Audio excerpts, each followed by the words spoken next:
인간과 무의식의 상징 칼 구스타프 융 편 2장 고대 신화와 현대인 조셉 핸더슨 영원한 상징. 고대인은 이미 죽어서 없으나 오늘날 인간의 고대 역사가 여러 가지 상징적 이미지나 신화 속에서 재발견된다는 것은 의미 있다. 과거에 대한 고고학자들의 연구는 우리에게 역사상의 사건보다 고대의 신앙을 조각상, 설계, 신전 및 언어를 통해 알려주고 있다. 다른 상징들은 언어학자와 종교사학자들이 밝혀왔으며 그들은 이러한 상징들을 현대적 개념으로 이해할 수 있도록 전달해주고 있다. 이 상징들은 문화 인류학자들의 손에서 재생된다. 인류학자들은 이와 동일한 상징의 형태가 수백 년을 내려오면서도 문화권에 들지 않은 작은 부족 사회의 의식이나 신화 속에 존재하고 있다는 것을 보여준다. 이런 연구는 이런 상징 등이 고대인 혹은 문명이 뒤떨어진 부족 사이에만 나타나는 것인 고로 현대인의 복잡한 생활 양식과는 무관하다는 현대인의 태도를 고쳐주는 데 공헌을 했다. 뉴욕에서는 신석기 시대의 풍요의식을 낡은 미신이라고 생각해버리기도 한다. 어떤 사람이 환상을 보았다거나 목소리를 들었다고 한다면 그가 성인이나 철인으로 취급되기는커녕 미쳤다고 말할 것이다. 현대 시점에서 이러한 영원한 상징을 이해하고 재평가하는 데 주류가 되는 것은 융의 분석 심리학파이다. 상징들이 일상생활을 자연스럽게 차지하고 있는 듯한 원시인과 상징과는 무관하고 그것이 무의미한 것처럼 보이는 현대인 사이의 구별을 없애준 것은 이들의 연구 덕분이다. 융이 지적한 바와 같이 인간의 마음은 자체의 역사를 가지고 있다. 정신은 발전하는 초보 단계에서부터 발자취를 남긴다. 정신의 무의식적인 내용은 정신의 형성에 영향을 미친다. 될 수 있는 대로 환자가 적절하지 못한 상징의 부담으로부터 자유로워지거나 고대 상징 속에 숨어있는 가치를 발견할 수 있도록 도와줘야 한다. 고대의 상징들은 소멸된 것이 아니므로 현대적 의미로 재생이 되게 해야 한다. 분석가가 환자에 나타나는 상징의 의미를 알아내기 위해서는 분석가 자신이 상징의 기원과 의미에 대해 알아야 한다. 고대의 신화나 현대인의 꿈속에 나타나는 내용 사이에 유사성이 하찮은 일이 아니기 때문이다. 이러한 싱크로니시티는 현대인의 무의식적 마음에도 원시인의 신앙이나 의식 속에 나타난 것과 같은 상징을 만들어낼 수 있는 능력이 있기 때문이다. 이런 능력은 정신적으로 중요한 역할을 하고 있다. 우리가 아는 이상으로 우리는 이러한 상징이 가져다주는 메시지에 영향을 받고 있다. 기독교 사회에서 성장한 사람이라면 뚜렷한 일을 알고 있을 것이다. 우리는 크리스마스가 되면 반쯤 신성을 타고난 어린이의 신비스러운 신화에 대한 내면의 감정을 표현할 수가 있다. 우리가 그리스도의 동정녀 탄생에 대한 사실을 믿지 않고 있거나 의식 속에 종교적인 믿음이 들어있지 않다 해도 우리는 이미 재생의 상징에 빠져 있다. 이것은 아주 오래된 동지축제의 유물이다. 이 동지축제는 사라져가는 북반구의 겨울 풍경이 다시 새로워질 것에 대한 희망을 내포하고 있다. 우리는 이러한 상징적 축제를 통해 만족을 얻는 것이다. 이것은 부활절 달걀과 부활절 토끼를 안고 노는 의식의 어린이들과 합세하는 것과 마찬가지다. 그렇다고 우리는 정말 우리가 하고 있는 일을 이해하고 있고 그리스도 탄생, 죽음, 재생의 이야기와 부활절의 상징과의 관계를 정확히 이해하고 있는 것일까? 대개는 이런 문제를 지적으로 생각조차 하려 하지 않는다. 그런데도 이들은 서로 보완하고 있는 것이다. 성금요일에 그리스도가 십자가에 박힌 사실은 오시리스, 타무즈, 오르페우스, 볼더 등과 같이 다른 구원자의 제의에서 볼 수 있는 것과 같은 형태의 풍요의 상징으로 보인다. 이들도 역시 신성 또는 반신성의 탄생을 하였으며 죽임을 당하고 재생한다. 그들은 사실 신왕, 갓킹의 죽음과 부활이 반복되는 신화로 나타나는 윤회 종교에 속한다. 그러나 부활주일의 그리스도의 부활은 의식적 관점에서 볼 때 윤회 종교의 상징보다 불만족스러운 것이다. 그리스도는 승천하여 하나님 옆에 앉기 때문이다. 그의 부활은 한 번만 일어나는 것이다. 부활에 대한 기독교인의 종말론적 개념이 기독교와 갓킹 신화 사이의 다른 점이다. 기독교의 최후의 심판은 유사한 종말적 주제를 갖고 있다. 부활은 꼭 한 번 일어났으며 의식은 그것을 기념하는 것뿐이다. 꼭 한 번 부활이 일어난다는 이 사실 때문에 그리스도교 이전 전통의 지배를 받던 초기 그리스도교인들이 그리스도교의 옛날 풍요의식의 일부를 보충해야 한다고 느끼게 되었다. 그들은 부활이 한 번이 아니라 반복해 일어난다는 약속을 필요로 했다. 현대인들이 의식적으로는 미신적인 얘기다 라고 보지만 실제로 현대인들이 이러한 내용의 정신적인 영향에 대해서 어떻게 반응을 나타내게 되는지 전혀 다른 두 가지 예를 들어 설명해 보았다. 그러나 이것은 더 살펴봐야 한다. 우리가 상징의 역사를 파헤칠수록 이러한 상징이 여러 다른 문화에 어떤 역할을 해왔는가에 대하여 자세히 알수록 이러한 상징 속엔 역시 재창조적 의미가 존재하고 있음을 이해하게 된다.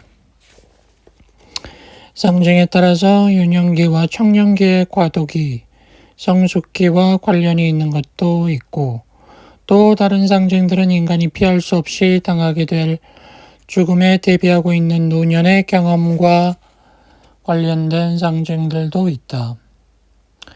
융은 8살 난 소녀의 꿈에 어떻게 보통 노년기에나 있을 수 있는 상징이 내포되는가를 설명했다. 그 소녀의 꿈은 삶으로 이끄는 이니시에이션이 죽음으로 이끄는 이니시에이션과 똑같은 원형적 형태를 보이는 것을 보여주었다. 고대나 원시의 신화와 무의식적 내용에서 표현되는 상징 간의 관계는 분석가에겐 아주 중요한 것이다. 이러한 관계를 통하여 분석하는 정신적 의미뿐 아니라 역사적 관점에서도 이러한 상징의 의미를 확실하게 하여 해석을 할 수 있는 것이다. 영웅과 영웅이 되게 하는 것. 세상에서 흔하게 알려진 신화는 영웅신화다. 영웅신화는 그리스 로마의 신화나 중세 신화, 극동 또는 현대의 원시 종족의 신화에서 발견된다. 꿈속에도 나타난다. 영웅신화는 뚜렷한 극적인 호소력이 있고 이보다는 덜 뚜렷하지만 심리적인 의미를 갖는다. 영웅신화는 천차만별 같으나 더 자세히 보면 구조상 비슷하다.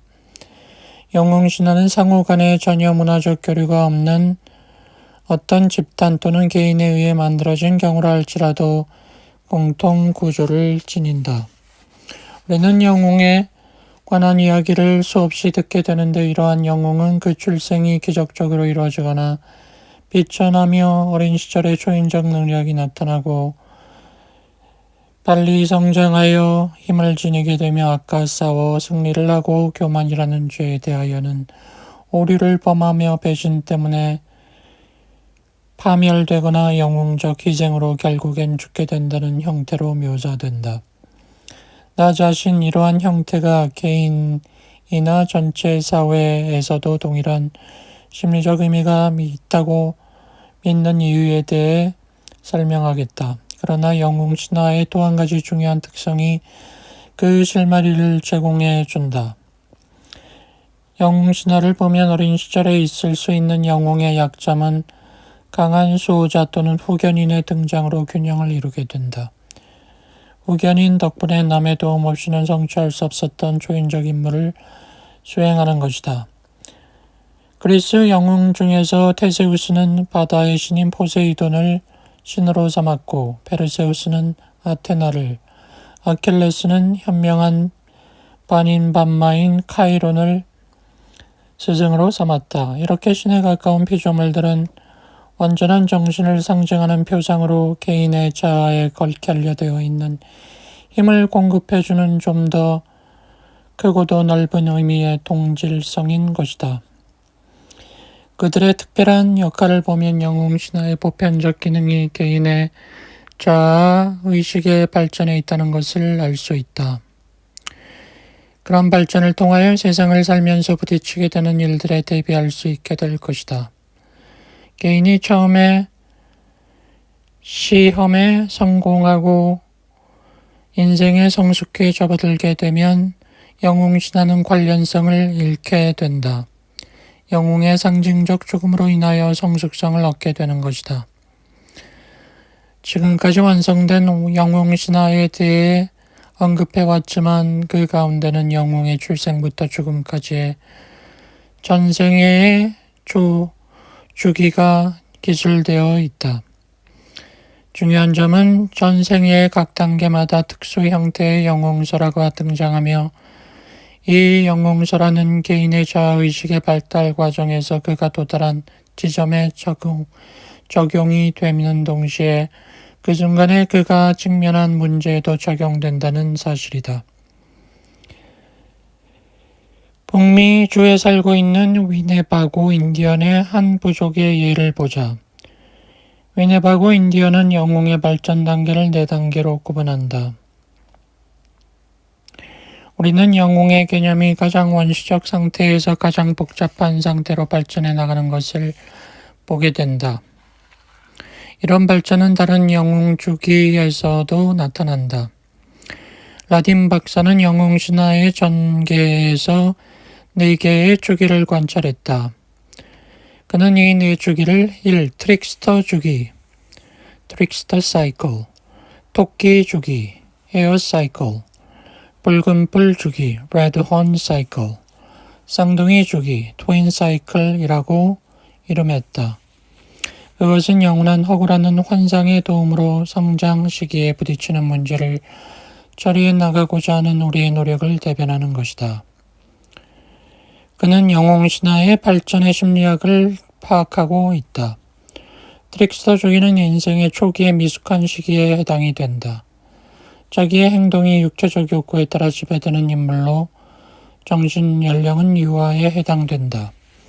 기본적 욕구를 충족시키는 일 말고는 아무 목적도 없기 때문에 그는 잔인하고 냉소적이며 냉정하다. 처음부터 동물의 형태를 뗀 이 트릭스터는 계속해서 약탈을 한다. 그 가운데 변화가 일어난다. 개구장 이 짓을 다 저지른 다음에 그는 신체적으로 성장한 인간의 모습을 갖게 된다. 다음은 토끼. 토끼도 트릭스터와 마찬가지로 처음엔 동물의 형태로 나타난다. 아직 성숙한 인간의 모습을 갖추지 못했지만 인류 문화의 창시자, 변환자, 트랜스포머로서의 모습을 나타낸다. 위네바고족들은 그들에게 그들의 유명한 의술의식을 메디신 라이트를 치러줌으로써 토끼가 문화적 영웅으로뿐 아니라 그들의 구원자가 되었다고 믿는다. 이 신화의 영향력이 하도 커서 그리스도교가 침투에 들어오기 시작했을 때 페이오트 의식의 회원들은 토끼를 포기하지 않으려고 했다고 말했다. 토끼는 그리스도의 모습과 일치되어 가고 있었으므로 이미 토끼를 가지고 있는 자들은 더 이상 그리스도의 모습을 받아들일 필요가 없다고 주장했다. 영웅족의 세 번째 인물은 붉은뿔 레드혼인데 그는 10형제 중 막내였다.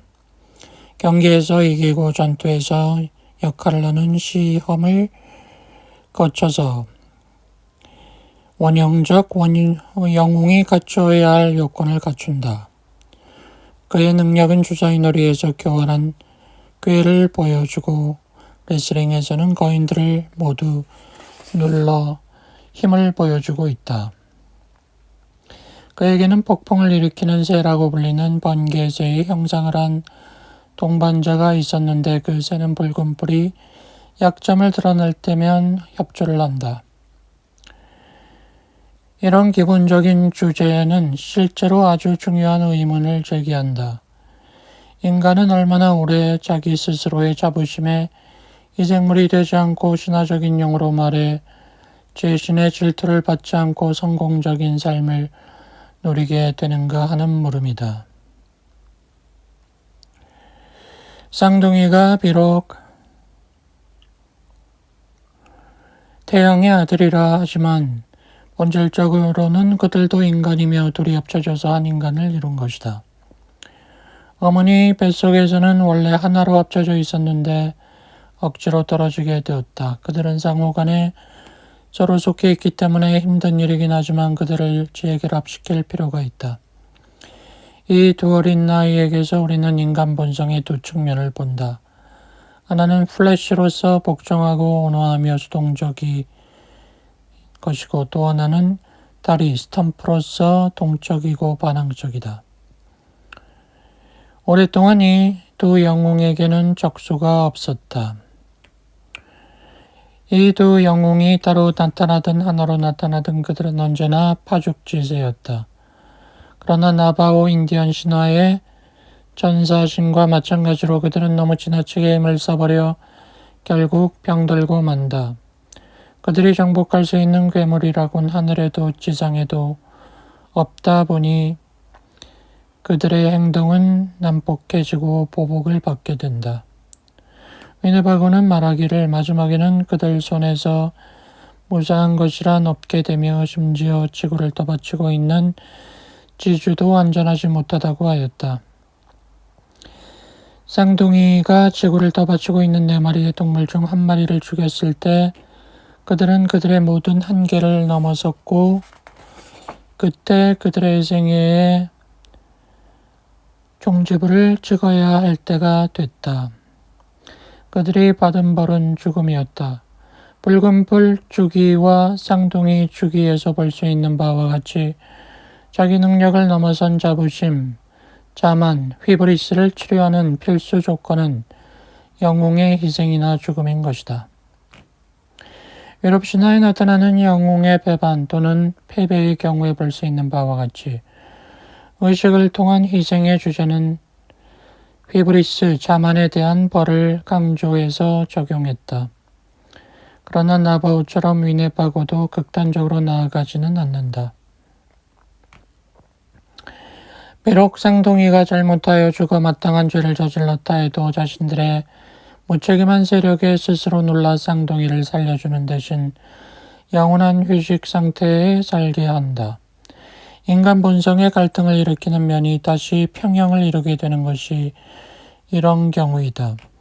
지금까지 4가지 형태의 영웅에 대해 자세하게 기술했는데 그 이유는 역사적인 신화나 현대인의 영웅에 대한 꿈에서 일어나는 양상을 그것이 제시할 수 있기 때문이다.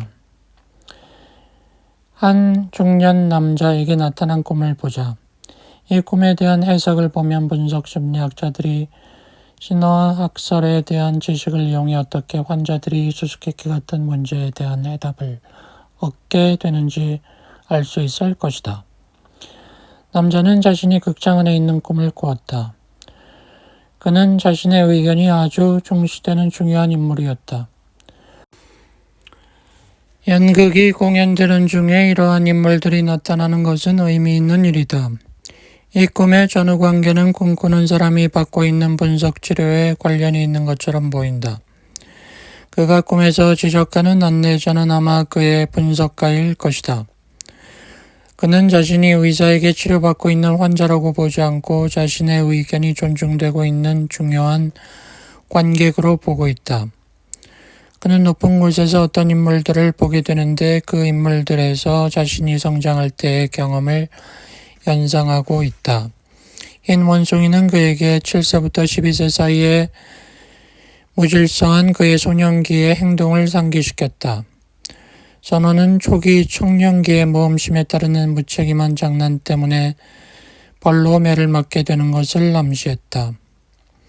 검은 옷을 입은 젊은이에게서는 연상을 할 수 없었으나 희생물로 바쳐질 잘생긴 젊은이에게서는 청년기 후반에 나타난 자기 희생적인 이상주의를 연상했다.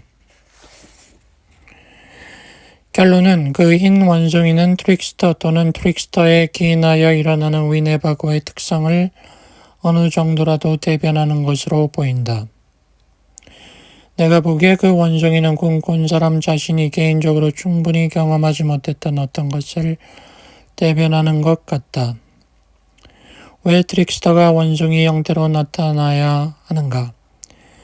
위네바고 신화는 그 주기의 마지막에서 트릭스터는 신체적으로 인간과 비슷한 형태로 나타난다는 것을 말해주고 있다.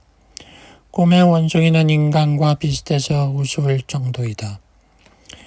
그리 위험스럽지 않은 인간의 희화이다. 개인적 경험으로 보아서도 왜 그 원숭이가 흰색인지에 대한 연상은 얻을 수 없었다. 그러나 원시적 상징주의에 대한 우리들의 지식에 비추어 볼 때 흰색은 신과 비슷한 것을 부여하며 그렇지 못한 경우엔 한낱 평범한 모습에 불과하다. 흰 원숭이라는 것은 꿈을 꾼 사람에게는 어린 시절의 유의성의 긍정적 면을 상징해 주는 것이다. 이런 긍정적 면을 어린 시절에 받아들이지 못했기 때문에 지금 이르러서야 그것을 높여야 되겠다고 느끼는 것이다. 다음으로 우리는 원숭이에 대한 혼동에 다다른다. 태형을 참아야 되는 것이 원숭이인가? 선원인가? 꿈꾼 사람 자신의 연상이 변환의 의미를 지적했다. 그러나 어떤 경우에도 인간의 성장의 다음 단계는 어린 시절의 무책임성이 사회와의 시기로 바뀌는 것인데 이것은 고통스러운 기율에 복종하는 것을 의미한다. 따라서 선원은 이니시에이션의 실현을 통하여 사회적으로 책임이 있는 사람으로 변화되는 트릭스터의 발전된 형태라 할 수 있다. 우리는 위네바고가 토끼 주기에서 기술하는 과정이 여기에 해당됨을 알 수 있다. 거기에서는 문화적 영웅은 약하고 몸부림치는 모습이며 더 큰 발전을 위해 어린애다운 것을 희생하려 하고 있다. 그 꿈을 이런 면에서 생각해 보면 환자 자신이 소년기와 청년기 초반기의 중요한 시기에 충분한 경험을 다하지 못했다는 것을 알게 된다. 다음엔 그 꿈속에서 이상한 변화가 일어난다. 검은 옷을 입은 젊은 사람이 나타나는데 그 사람이 진짜 영웅이라 느낀다. 그 꿈을 꾼 사람이 그 검은 옷을 입은 사람에 대해 얘기한 것은 이것이 전부다. 그러나 이 순간적인 일별이 꿈속에서 흔히 일어나는 아주 중요한 주제를 도입시킨다. 이것이 분석 심리학에서 중요한 역할을 하는 섀도우의 개념이다. 용은 개인의 의식적인 마음이 던지는 이 그림자는 감춰지고 억압되고 받아들여지기 어려운 성격적 면들을 포함하고 있다고 했다. 그러나 섀도우가 단순히 의식적인 자아의 반대라고 볼 수는 없다. 마치 자아가 불쾌하고 파괴적인 태도를 지니고 있듯 그림자도 정상적인 본능이나 창조적 충동이라는 좋은 면이 있다. 자아와 그림자는 비록 서로 분리되어 있긴 하지만 사고와 감정이 연관이 있는 것처럼 어쩔 수 없이 관계를 갖는다. 그럼에도 자아는 그림자와 갈등을 일으키는데 영혼이 갈등을 해방을 위한 투쟁이라고 했다.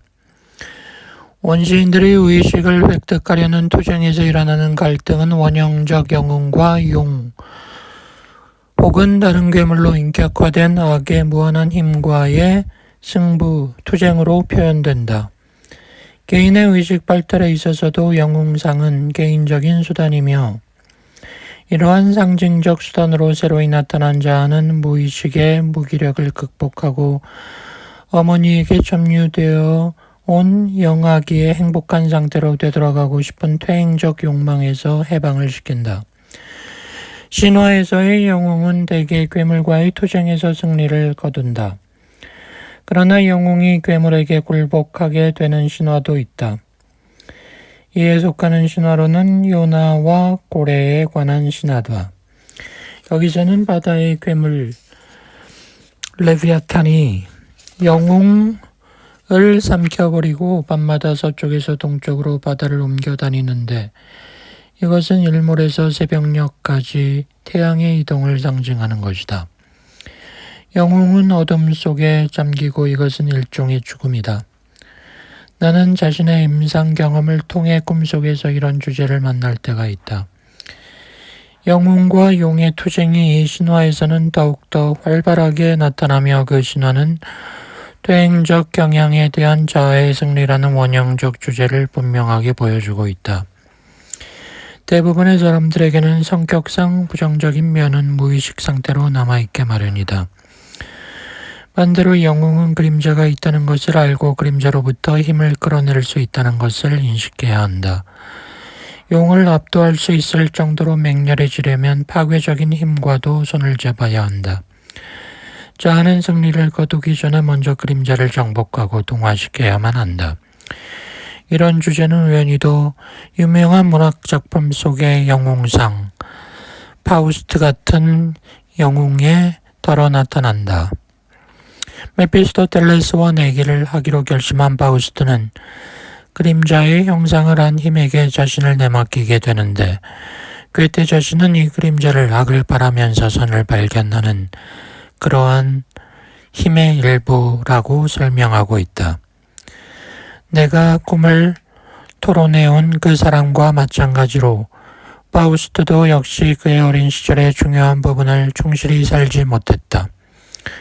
따라서 파우스트는 비현실적인 불완전한 사람이며 실현성 없는 형이상학적 목표를 추구하다가 결국 실패한다. 그는 아직 선과 악을 함께 사는 인생의 도전을 받아들이려 하지 않았다. 환자의 꿈속에서 나타나는 검은 옷을 입고 있는 젊은이가 가르쳐주는 것이 이런 무의식적인 면이다. 인격의 샤도우 부분, 강렬한 잠재 능력과 영웅으로 하여금 인생의 투쟁에 맞설 수 있도록 해주는 역할을 지닌 그림자를 상기시켜주는 것. 그것은 꿈의 앞부분에서 희생적 영웅의 주제로 올라가는 데 꼭 필요한 변환이다. 이 꿈에서는 잘생긴 젊은이가 자신을 대자 위에 올려놓는 것으로 나타난다. 젊은이의 이상주의란 그 젊은이에게 아주 강한 영향을 끼치기 때문에 과신에 빠지게 할 수도 있다. 인간의 자아는 신의 속성과도 유사한 것을 경험할 수 있도록 높여질 수도 있지만 이렇게 되면 도가 지나쳐서 파멸에 이를 수밖에 없다. 이카루스처럼 말이다. 젊은이의 자아는 항상 이러한 위험성을 내포하고 있는데 그 이유는 만약 젊은이가 자신이 도달할 수 있는 곳보다 더 높은 목표를 추구하지 않는다면 그는 청년기와 성숙기 사이에 놓인 장벽을 극복할 수 없기 때문이다. 지금까지 나의 환자가 개인적 연상의 수준에서 자기의 꿈에서 내릴 수 있을 만한 결론에 대해 말해왔다. 그러나 이 꿈에는 원형적 수준이 있으며 그것은 인간 재물을 바친다는 신비함이다. 그런 신비성 때문에 그것은 의식의 행위로 표현되며 상징적 의미로도 우리를 인류 역사의 아득한 옛날로 이끌어가고 있다. 이 꿈에서 그 남자는 제단 위에 누워있는데 이 장면은 스톤헨지에 있는 사원 제단석 위에서 행해진 의식보다 더 원시적인 행위와 관계가 있음을 보여준다. 그 의식은 슬픔에 찬 것이지만 이 슬픔이란 그 자체가 기쁨일 수 있다. 죽음이 곧 새로운 삶으로 나아갈 수 있다는 것을 내적으로 알게 되면 슬픔은 기쁨이 되는 것이다. 그 슬픔이 위네버고 인디안의 산문서사시로 표현되든 북구의 전설처럼 볼더의 죽음을 애도하는 형식으로 또는 아브라함 링컨을 애도하는 휘트먼의 시로 또는 인간이 자신이 젊었을 때의 희망과 공포로 돌아가는 꿈의 형태로 표현되든 그것은 모두 동일한 주제, 죽음을 통한 새로운 탄생의 연출이다. 꿈의 끝부분은 이상한 대단원의 막을 내리게 되는데 꿈꾸는 사람 자신이 결국에는 꿈속의 행동에 말려 들어가게 된다. 그런 사람들과 함께 단 위에 서 있으며 그 단에서 함께 내려와야 한다. 그는 불량배의 방해가 두려워 그 사다리로 내려오지 않으려고 하는데 안부인이 그가 안전하게 내려갈 수 있다고 믿도록 곁에서 용기를 내게 해주었으며 실제로 그렇게 할 수 있게 된다. 꿈에 나타난 구원의 요소는 두 가지인데 하나는 아마도 합리적 마음의 상징이라 생각되는 인공적 사다리이며 또 다른 하나는 꿈꾸는 사람에게 용기를 주는 여인의 존재다. 내가 말해온 것, 즉 이 특별한 꿈을 밝히기 위해서 위네바고 신화를 선택한 사실을 두고 우리가 반드시 꿈과 신화의 역사 속에서 발견할 수 있는 자료들 간의 완전한 기계적 일치를 찾아야 한다고 생각해서는 안 된다. 모든 꿈은 그 꿈을 꾼 사람에게는 개인적인 것이며 그 꿈이 취하는 형태는 자기 자신의 개인적 상황에 따라 결정된다. 내가 말하는 것은 무의식이 어떻게 원형적 재료를 끌어내어 개인의 필요성에 따라 그 형태를 변화시키는가 하는 것이다. 영웅 상징에 대한 필요성은 자아가 강화될 필요성이 생길 때 일어난다. 의식적 마음이 무의식적 힘을 빌리지 않고는 성취할 수 없는 경우에 도움을 필요로 하는 것이다. 여성적 요소의 본성과 기능에 대해서 책의 뒷부분에 가서 펌프런치가 설명을 할 것이다. 그러나 영웅상과의 관계를 다른 남자 성인의 꿈을 통해 밝혀보겠다. 환자는 다음과 같이 말했다. 나는 인도를 횡단하는 도보 여행에서 돌아왔습니다.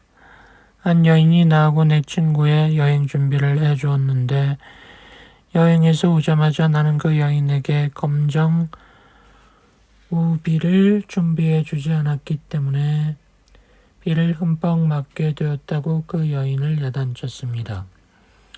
이 꿈의 시작 부분은 그 사람의 젊은 시절을 나타낸 것이며 젊었을 때 그는 대학 친구와 함께 위험한 산악지방을 횡단하는 여행을 했다.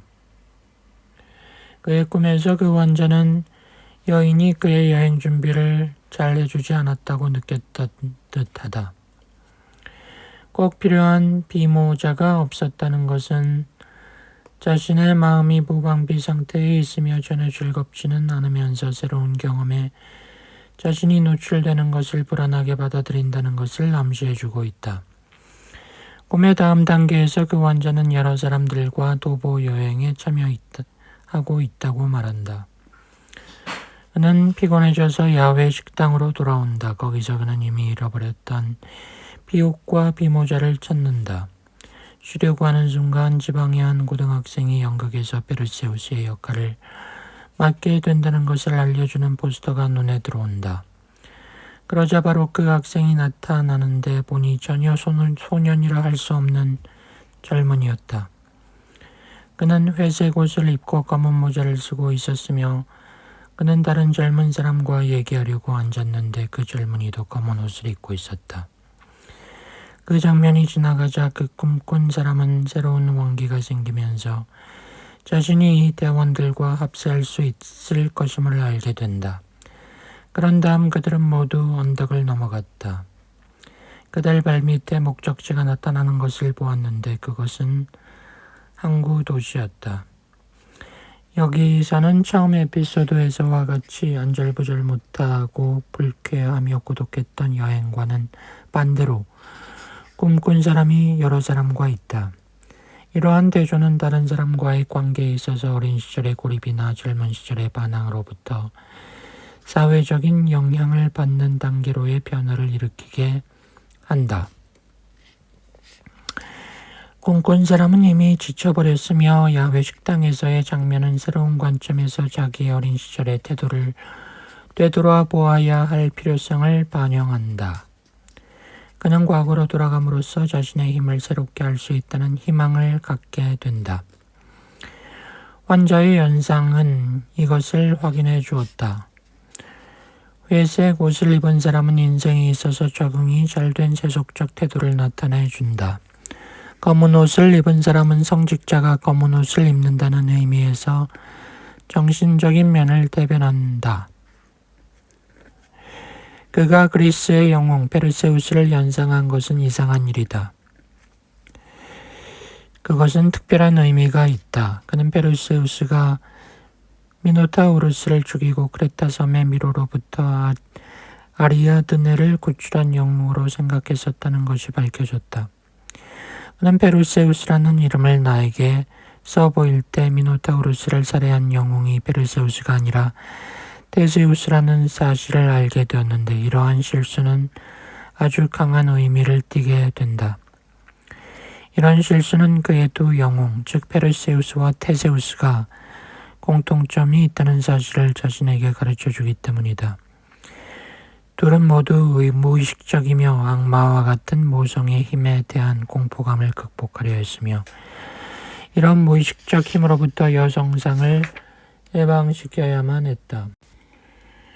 페르세우스는 괴물 메두사의 머리를 잘라야 했고 안드로메다를 지키는 용을 죽여야 했다. 테세우스는 아테네의 젊은 보성적 정신을 나타낸다. 크레타의 미로에 사는 공포의 괴물 미노타우루스에게 싸우게 된다. 미노타우루스는 모성적 크레타의 불건전한 퇴폐주의를 상징한다. 이러한 위험을 극복한 후 비로소 테세우스는 고통 속에 쌓인 아리아드네를 구출했다. 이런 구출은 모상의 집요한 일면에서 아니마상을 해방시킨다는 것을 상징한다. 이런 해방이 성취된 후에라야 여성과의 관계에서 참된 능력이 생길 수 있다. 이 사람이 모상과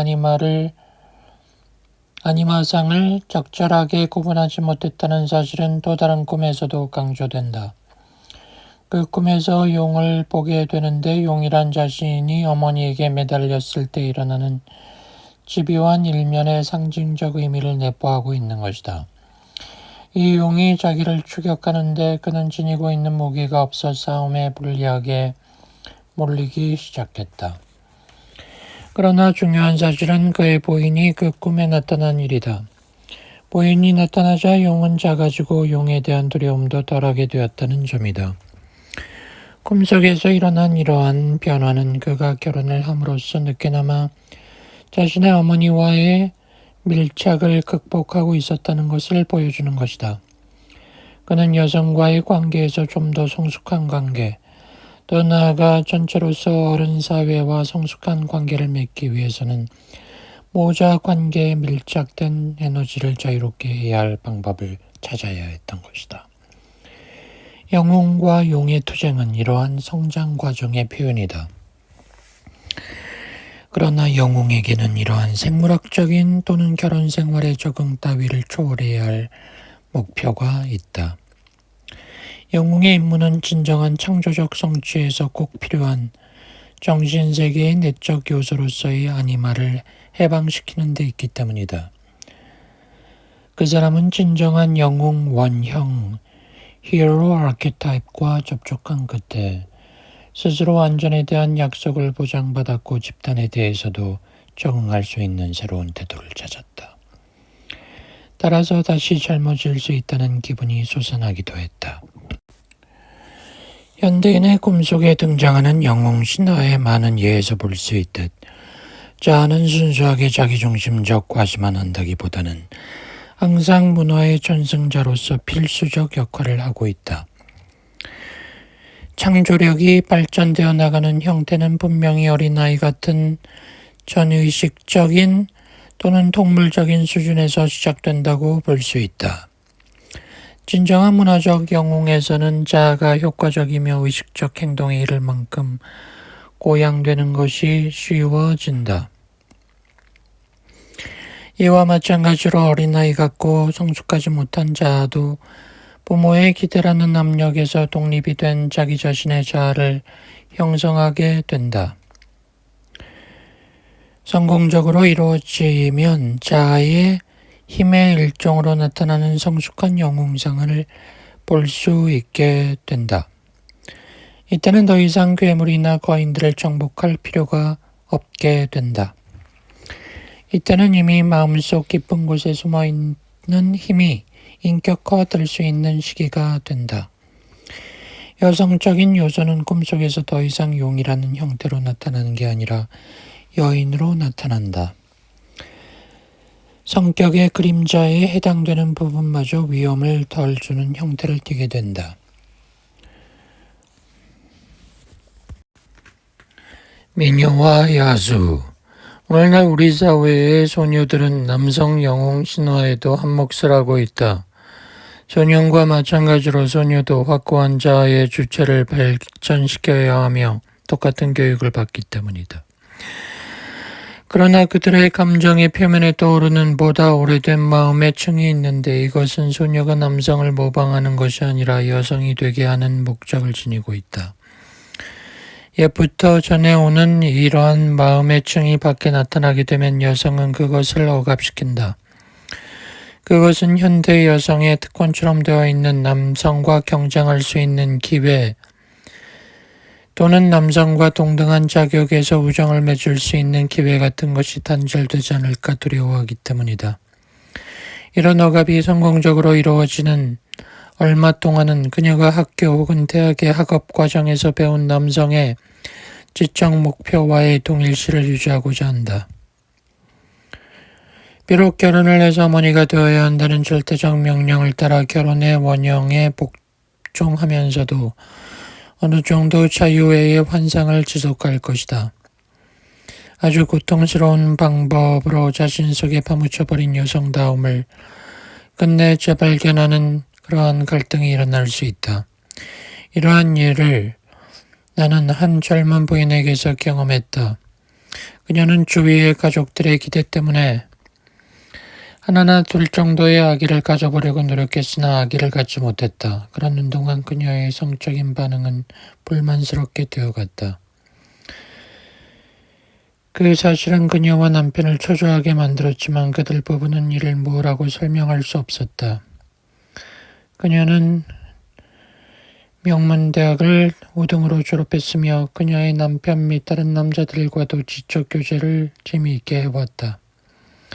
그녀의 생활 중 이러한 지적 면은 되게 잘 지나갔지만 때때로 갑자기 화를 내며 공격적 태도로 말을 하는 성격 때문에 결국 남자들과 멀어지게 되었다. 나는 그녀의 꿈을 분석하면서 그녀가 머리로만 사는 태도를 포기할 준비가 되어 있다는 것을 얘기했다. 교양 있는 이 부인은 지적인 수준에서 나의 해석을 받아들였다. 좀 더 순종적 여자로 바꿔보려고 노력하기 시작했다. 이런 깨달음을 보여주는 보편적 신화를 미녀와 야수의 민화에서 볼 수 있다. 4명의 딸 중 가장 어린 미녀가 그녀의 사심이 없는 착함 때문에 아버지의 사랑을 많이 받는 이야기다. 다른 딸들은 아버지에게 비싼 선물을 요구했으나 그녀는 아버지에게 장미만을 요구했다. 그녀는 단지 자신의 내면적 진실감만을 믿고 있을 뿐이다. 그녀는 그녀 자신이 아버지의 생명과 그녀의 아버지와의 이상적 관계를 위태롭게 하고자 한다는 것을 전혀 모른다. 왜냐하면 아버지는 야수에 의해서 마술이 걸려있는 정원에서 딸에게 줄 장미를 꺾고 오게 되는데 야수는 이 때문에 화가 나서 아버지에게 3달 이내에 벌을 받으러 오라고 요구하는 것이다. 그 벌은 죽음을 의미하는 것이다. 민호는 자진해서 아버지의 벌을 받을 것을 주장하고 석 달 후 마술이 걸린 성으로 돌아온다. 거기서 미녀는 아름다운 방 하나를 얻고 어쩌다가 야수가 이따금씩 찾아오는 일 외에는 근심이나 공포를 느끼지 않는다. 야수는 언제 자기와 결혼해 줄 것인가 묻는다. 미녀는 거절을 한다. 그런데 마술 거울에 그녀의 아버지가 편찮아 누워있는 것을 보고는 일주일 이내에 되돌아오겠다는 약속을 하고 아버지를 돌봐드리도록 집에 돌려보내줄 것을 청한다. 야수는 그녀에게 만약 그녀가 자기를 버리면 자기는 죽게 될 것이라고 말하면서 다녀오라고 한다. 집에서 그녀의 상냥한 존재는 아버지에게 즐거움을 주었고 언니들에게는 질투를 주었다. 언니들은 미녀가 약속한 날보다 늦게 가게 하려고 계략을 꾸민다. 마침내 미녀는 야수가 시리에 빠져 죽게 되는 꿈을 꾼다. 그제야 그녀가 너무 지쳐 있음을 알고 그를 다시 살리기 위해 야수에게 돌아온다. 죽어가는 야수가 추하다는 것도 잊어버린 채 미녀는 야수에게 정성을 다한다. 미녀에게 그녀가 없었다면 살 수 없었을 것이라 말하면서 그녀가 돌아온 마당에 그는 기쁜 마음으로 죽을 수 있을 것이라 말한다. 그러나 이번엔 미녀가 야수 없이 살 수 없게 되고 그녀는 야수를 사랑하게 되었다는 것을 알게 된다. 이러한 자기 심정을 야수에게 말하면서 그가 죽지만 않는다면 그의 아내가 되겠다고 한다. 그 순간 마술의 성은 음악으로 가득 차면서 야수는 사라진다. 그리고 잘생긴 왕자가 나타난다. 마술에 걸려 야수로 변신한 것이다. 그 왕자에게 걸린 마술의 주문은 아름다운 소녀가 오로지 야수의 착함을 보고 야수를 사랑하게 될 때까지 걸려있게 된 것이다. 이 이야기의 상징을 풀어본다면 우리는 그 미녀가 어린 소녀였든 또는 부인이었든 자기 아버지와 감정적 결속을 이루어 그 영적 특성 때문에 점점 더 빠져들어가게 되는 여성의 대표적 인물이라 볼 수 있다. 그녀의 착함은 그녀가 아버지에게 흰 장미를 구해주기를 바라는 것으로 상징화되지만 그 숨은 의미를 보면 그녀의 무의식적 의도는 그녀의 아버지와 자신을 단지 선의만이 아니라 잔인성과 친절이 뒤섞인 어떤 원리에 맡겨버리려는 것이라 할 수 있다. 그녀는 지나치게 정숙하면서도 비현실적 태도에 그녀를 붙들어두는 사랑으로부터 구제를 받고자 원하고 있었던 것이다. 야수를 사랑하게 됨으로써 그녀는 동물적이긴 하지만 순수하게 성적인 형태 속에 감추어진 인간적 사랑의 힘을 깨닫게 된다. 이것은 어떤 진정한 연속성의 기능을 그녀에게 깨닫게 해준 것을 말한다. 이 기능은 그녀가 근친상간에 대한 공포 때문에 억압되어 온 성적 욕망을 받아들일 수 있게 해준다. 그녀가 그녀의 아버지를 떠나기 위해서는 그녀는 근친상간에 대한 공포를 받아들여야 했고 공포를 느끼면서 환상 속에 살아야 했다. 그러다가 그녀가 야수남을 알게 되었고 그 동물 같은 남자에게서 그녀가 여자로서의 반응을 알게 될 때까지 그 관계는 계속되었다.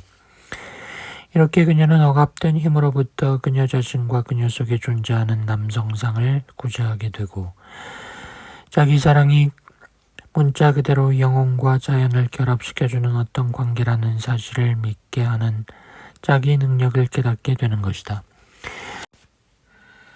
오르페우스와 그리스도, 미녀와 야수는 아름다운 이야기다. 갑자기 나타나 우리를 경이에 찬 눈으로 보게 하는 언뜻 보아 그 계층, 그 속성, 그 종자를 알아낼 수 없는 식물인 야수성, 야생화의 이야기다. 이러한 이야기에 잠재해 있는 신비스러움은 흔히 더 큰 규모의 역사적 신화뿐 아니라 의식에도 들어있다. 이러한 종류의 정신적 경험을 표현해주는 의식이나 신화의 예는 디오니소스의 그리스 로마 종교와 그의 계승자인 오르페우스 종교에서 찾아볼 수 있다. 이 둘은 모두 신비의식, 비유라고 알려져 있는 성인 의식 이니시에이션을 제공해 주었다. 그들은 영웅 자웅동체의 특징을 가진 신인을 만들어냈으며 이것은 동물이나 식물에 깊은 이해가 있고 동식물의 비밀을 좌지우지할 수 있다고 생각해왔다. 디오니소스 종교에는 주신제인 의식이 들어있는데 이 의식은 인간이 스스로 자신의 동물적 본성에 빠져 대지인 어머니의 풍부한 능력을 체험하게 하는 것이 성인식에 반드시 필요하다는 것을 말해준다. 디오니소스 종교에서 행하는 통과 제의를 유도하는 것은 포도주다. 이것은 입사신 참자를 본성의 비밀에 접하게 인도하는 데 필요한 의식의 상징적 하강에 쓰였던 것 같다. 여기에 중요한 핵심은 성적 충족의 상징 속에 표현된다. 디오니소스 신은 신성한 결혼 의식을 통하여 아리아드네와 결합하는 것이다. 시간이 지남에 따라 디오니소스 제의는 종교적 감동과 능력을 상실했다. 거의 동양적 희고가 나타나게 되는데 그것은 생명의 사랑에 대해 지니고 있는 순수하고 자연스러운 상징적 편견에서 벗어나고자 하는 것이었다. 디오니소스 종교는 영적인 것에서 육체적인 것으로 이동했으며 금욕주의자의 눈으로 본다면 거칠어 보였을 것이다. 이런 결과는 내적인 종교적 엑스타시를 오르페우스 신봉에서 경험하게끔 하였다. 오르페우스는 아마 실제 인물로서 가수이며 예언자이며 교사였는데 순교하여 그의 묘소는 성지가 되었다. 초기 기독교회가 오르페우스에게서 그리스도의 원형을 찾았다는 것은 놀라운 일이 아니다. 양쪽 모두 후기 그리스 사람들에게 미래에 있을 신성한 생활에 대한 약속을 해왔다. 그리스도나 오르페우스나 사람이면서 거룩한 것의 매개자였으므로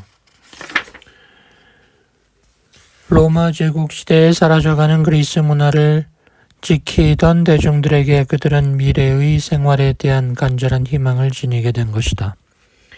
그러나 오르페우스파와 그리스도교 사이에는 차이가 있다. 신비한 형태로 승화되긴 했어도 오르페우스 신화는 과거의 디오니소스 교의 특성을 살리고 있는 것이다. 정신적 기동력은 반신반인에서 나오며 그 속에는 농업에 뿌리를 둔 종교의 특징이 있다. 그 특징은 풍요의 지진이 지니고 있는 오래된 특징들이다. 그것은 순환되는 출생, 성장, 성숙과 소멸의 주기를 반복하는 것이다. 이에 반해 기독교는 이러한 비위를 버렸다. 그리스도는 한 가부장적 유목민의 전원 종교의 산물이며 개혁자였다. 그 예언자들은 그들의 구세주가 절대적으로 신성한 기원을 가진 존재임을 말해주었다. 하나님의 아들 그리스도는 비록 동정녀에게 태어났지만 근본은 하늘에 있다. 하나님이 인간의 모습으로 나타난 것이다. 초기 기독교의 금욕주의는 오래 계속되지 못했다. 주기적으로 행하는 비유의 경험은 교회가 비유에 젖어 있는 이교도로부터 관리를 받아들이고 통합해야 될 정도로 추종자들을 사로잡았다.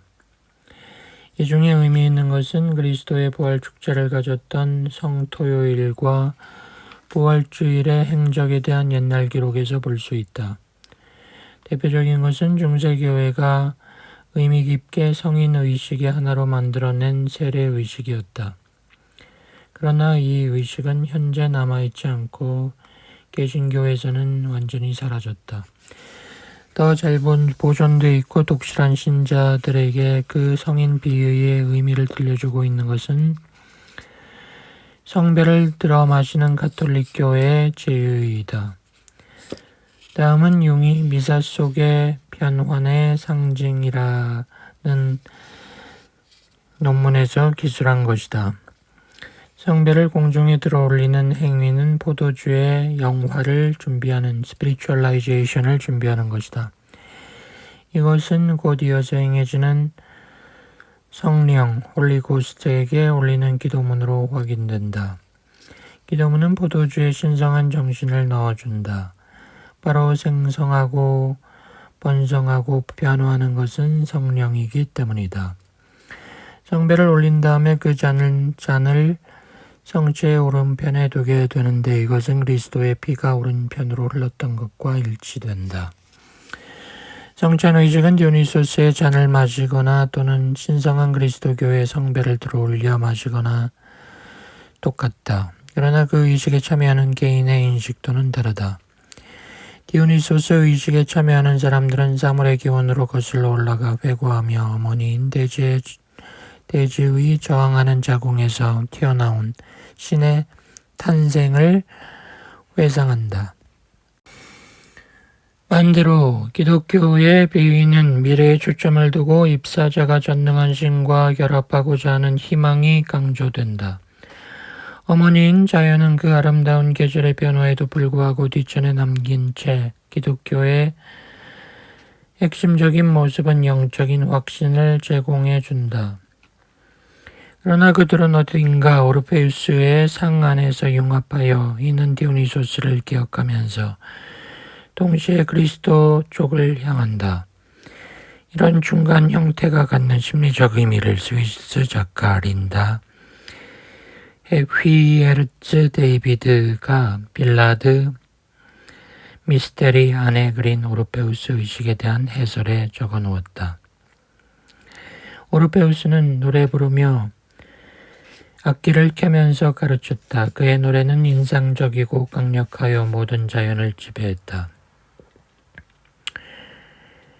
눈도 내리지 않았고 우박도 내리지 않았다. 초목과 돌이 모두 오르페우스를 따랐다. 늑대는 노루와 사슴 다음에 자리 잡고 앉았다. 이런 사실들은 뭘 의미하는 걸까? 자연 현상의 의미를 신성한 통찰로 꿰뚫어 본다면 자연에서 일어나는 일들은 내면에서부터 조화를 이루게 됨을 의미한다는 게 확실하다. 중재자가 예배하는 중에 자연의 빛을 나타낼 때면 모든 자연은 빛이 나고 창조물은 진정된다. 훌륭한 목자이며 중재자로서 오르페우스는 디오니소스교와 그리스도교 사이의 균형을 맞춰 나간다. 한쪽은 하계의 순환적 종교이며 다른 쪽은 하늘의 말세가 강조되는 점에서 시간과 공간적인 방향에 대한 다른 입장을 취하지만 디오니소스교와 그리스도교 간에는 서로 비슷한 역할이 있음을 알 수 있기 때문이다. 종교사를 통해 고찰해 본 이상의 일련의 성인화, 이니시에이션의 사건은 반복되며 실제로 개인의 꿈이나 현대인의 환상 속에서도 되풀이된다. 초월의 상징들. 많은 사람들에게 영향을 미치고 있는 여러 상징은 목적이 모두 다르다. 어떤 사람은 자극이 필요하며 디오니소스의 뇌우의식처럼 격렬한 이니시에이션을 경험한다. 또 다른 사람에겐 억제가 필요하기도 하다. 이들은 후기 그리스의 아폴론 종교를 방불케 하는 신전 혹은 성스러운 동굴에 정해진 구내에 몸을 맡긴다. 고대 문헌 자료나 현재 살아있는 대상을 볼 때 알 수 있는 것처럼 완전한 이니시에이션은 이 두 가지 주제를 포괄한다. 그러나 이니시에이션의 목적은 트릭스터같이 미숙한 상태에 있는 거친 면을 길들이는 데 있다. 그러므로 이니시에이션은 이 과정을 자극하기 위해서 거친 의식이 있는 것은 사실이지만 원래 목적은 개화시키고 탈속시키려는 것이다.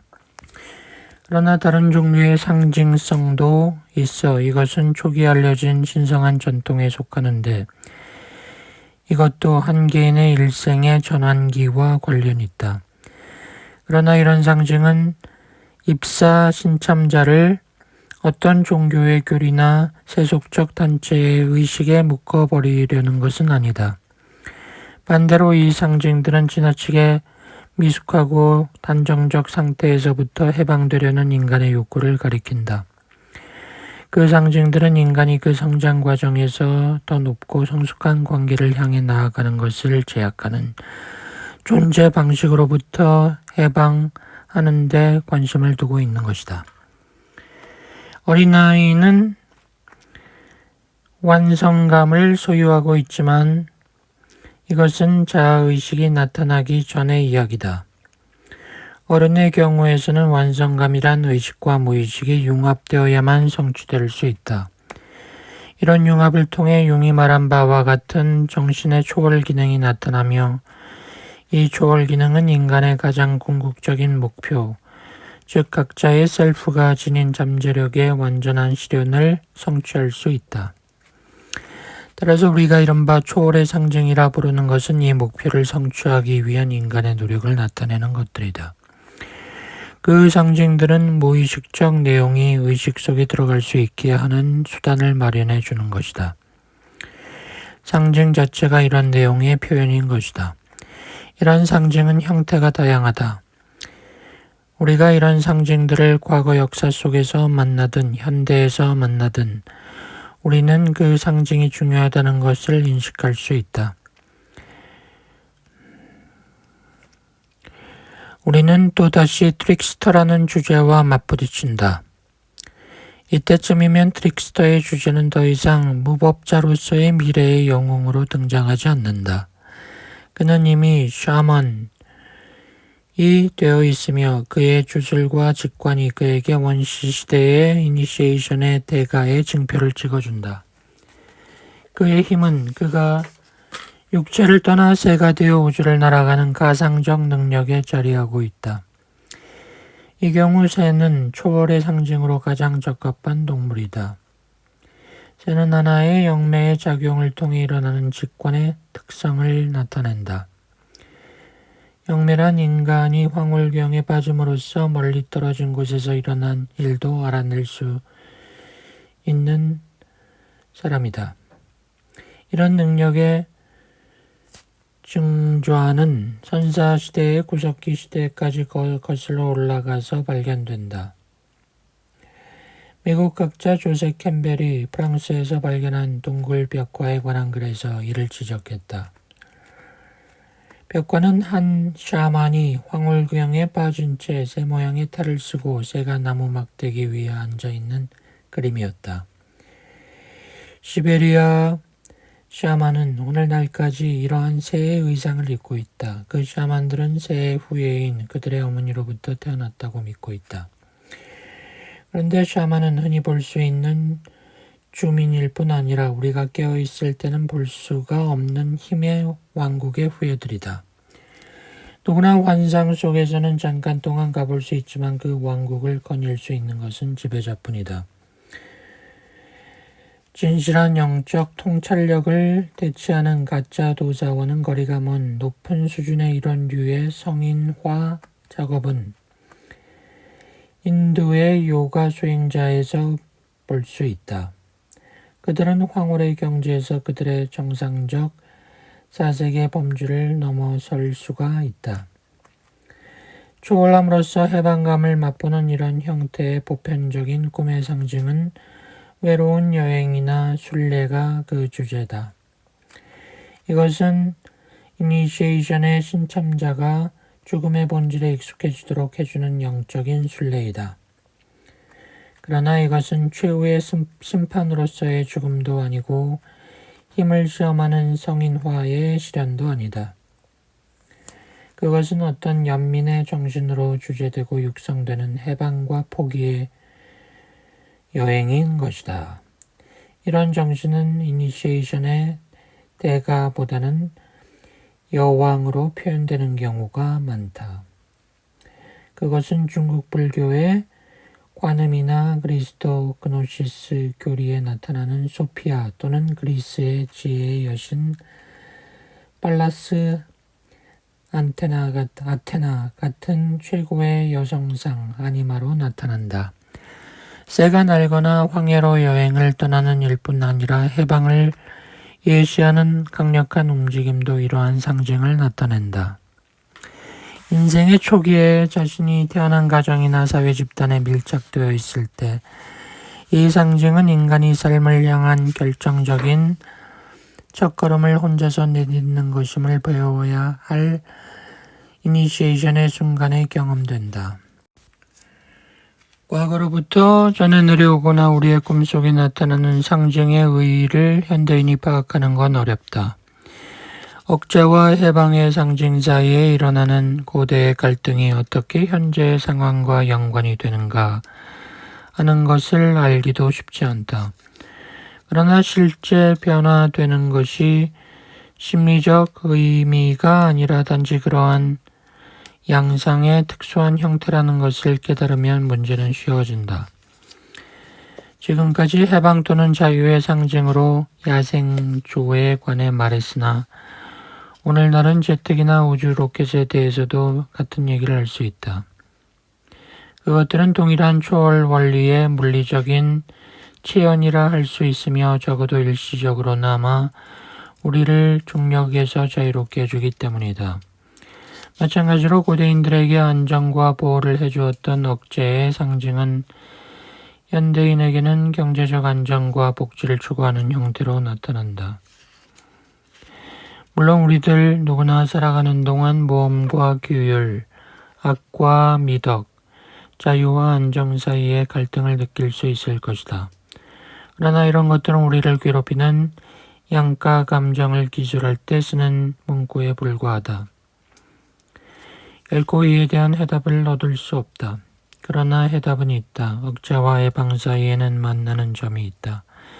그 합류점을 내가 토론해온 성인의식, 이니시에이션에서 발견할 수 있다.